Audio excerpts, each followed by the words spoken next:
வயசில் சின்னவன், ஆனால் முடிவு எடுக்கிறது பெரிய விஷயம். ஆனால் என்ன பண்ணுறது, எனக்கு பிடிச்ச தலைவர், அவரை வச்சுக்கிட்டு நான் வந்து ஒரு துணையாக நான் நிறைய முடிவுகள் எடுத்தேன். ஆனால் உங்கள் வயிற்றில் நான் அடிக்கிறதுக்கு என்றைக்குமே நான் யோசிச்சதே கிடையாது. உங்கள் வயிற்றில் அடித்தா நான் நல்லா இருக்க மாட்டேன். நீங்கள் நல்லா இருந்தால் தான் நான் நல்லா இருப்பேன். எங்கள் வீட்டில் நான் போய் சொல்வேன், 24 கிராஃப்ட் என்னை ஏற்றிக்கிட்டாங்க நடிகனா. 7 கோடி மக்கள் 8 கோடி மக்கள் என்னை ஏற்றிக்கிட்டாங்க நடிகனா, அது வேறு விஷயம். ஆனால் 24 கிராஃப்ட் என்னை ஏற்றிக்கிட்டாங்க.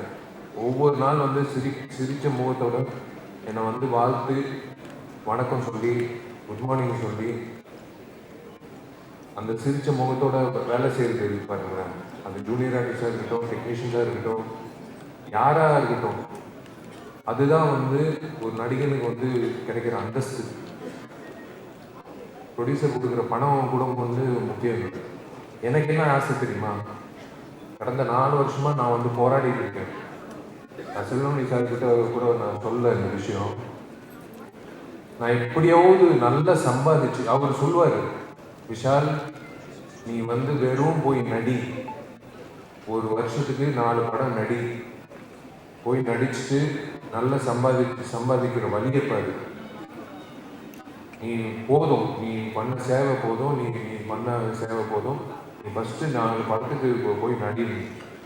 அவர் சொன்ன விஷயம் வச்சு என் மைண்டில் ஒரே ஒரு விஷயம் தான் நான் யோசித்தேங்க. இது நான் சும்மா உங்களை இன்னைக்கு சந்தித்தேன், இன்னைக்கு நான் மேடையில் பேசுகிறேன், அதுக்காக நான் சொல்லலை.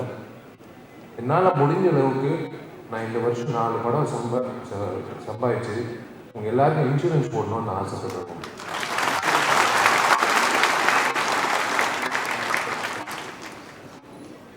அது எனக்கு என் தொழிலுக்கு நான் தர்மம் செஞ்ச மாதிரி ஒரு விஷயம். நான் எப்படியாவது இந்த வருஷம் உடச்சி 4 படம் பண்ணி கண்டிப்பாக உங்கள் எல்லாருக்கும் நான் அந்த இன்சூரன்ஸ் இருக்கிற விஷயம் உங்களுக்கு ரொம்ப முக்கியம்.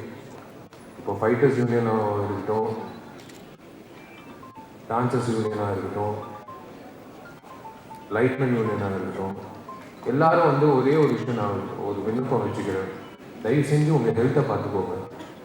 தயவு செஞ்சு நான் அமைக்கிறேன் மெடிக்கல் செக்கப்பு. தயவு செஞ்சு ஒரு 3 மாதத்துக்கு ஒரு வாட்டி ஒரு ஹெல்த் செக்அப் பண்ணிக்கோங்க. ஃபைட்டர்ஸ் யூனியன் ஆகட்டும், லைட்மேன் யூனியன் ஆகட்டும். ஏன்னா அவங்க உழைக்கிற உழைப்புக்கு கண்டிப்பாக ஒரு விஷயம் தேவைப்படுது. ஆனால் அது நிரந்தரம் கிடையாது. அதுக்கு என்ன பண்ணணுன்றது நீங்கள் சொல்லுங்கள். நாங்கள் நடிகர் சங்க சார்பாக நான் பண்ணித்தரேன். நான் கார்த்திக், நாசர் சார், பூச்சி சார், கருணாஸ் கிட்ட கேட்டு நான் சொல்கிறேன்.